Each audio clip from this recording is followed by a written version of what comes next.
fitness to farming, beer to business, and shooting to style. It's always entertaining, sometimes insightful, and never has a dull moment. You're listening to the Always Something Podcast. Welcome to Always Something Podcast. Tonight on our show, live in the studio via Zoom, we have Matt, the Chief Deputy of Pinal County. Hi, Matt. How's it going? Well, good. How you guys doing? Good. Fantastic. It's good to see you, man. Thanks for taking the time to talk with us. Yeah, absolutely. Glad to join you guys. So your Instagram handle, that's at deputy underscore one time for anybody of our listeners who want to check you out. Yeah, and let me explain that real quick because a lot of people are like, "Why? What is deputy one time?" And so I grew up in a rough area of Phoenix, and that was the thing. It's probably the same back there on the East Coast.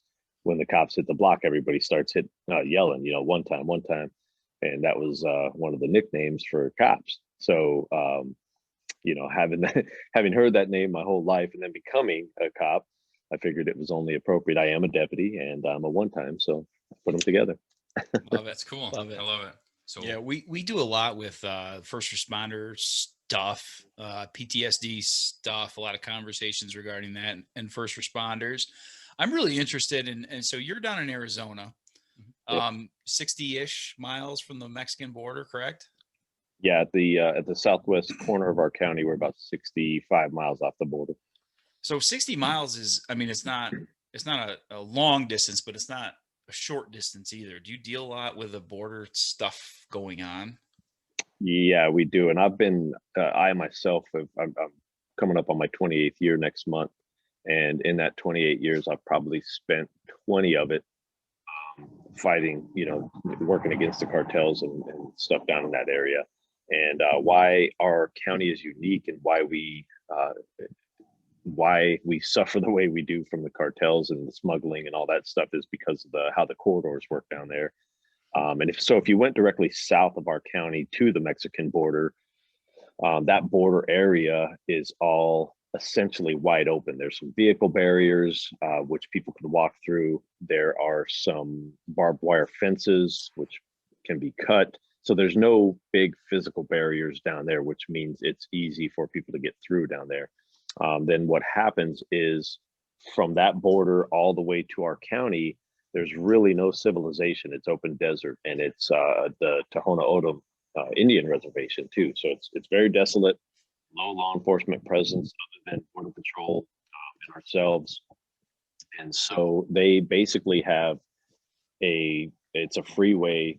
It's all open desert, so it's a freeway for smugglers all the way. So what the cartels do, they're genius in their moves. They just ramp over those things with vehicles. So back in like the 2010 days was it's what we refer to as the Wild West down here. That's like the 2009, 2010, 2011.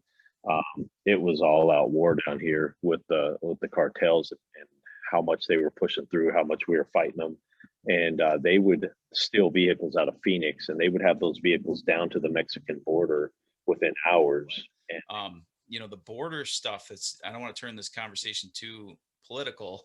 However, Here we are, and you're kind of on the front line of that. What's going on right now? What are your thoughts on the border wall that was started and not finished now? We're at a halt now. It's it's a shit show now total. And those 49 people, minus a small percentage of them, probably less than 10%, will stay in custody. The rest of them go to the station in Casa Grande, get processed, and when they're done processing them, they kick them out the back door into Casa Grande, Arizona. And so now our county just inherited, 40 new occupants that are here illegally, have no house, have no means to survive.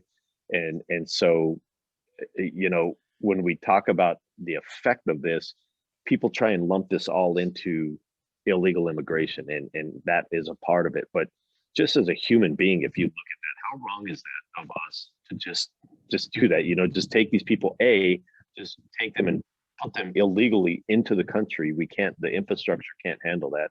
And then B, to flood that community with homeless people, essentially, right? Mm-hmm. It's just crazy, exploited by the cartels. And so, the young girls especially even some of the young boys, they're being trafficked. And so when they kick them out the back door, now the cartels know this model already. Like they're not stupid. They know what's going on. So where do you think they're going to be waiting to scoop these people up and ship them out again to wherever they ship? Because these people owe also, right? So to get transported here or to transport themselves on routes that are owned by the cartels, they have to pay a fee. So if the cartel hasn't got their fee yet, you can be sure that they're not going to let those people just, skip paying that.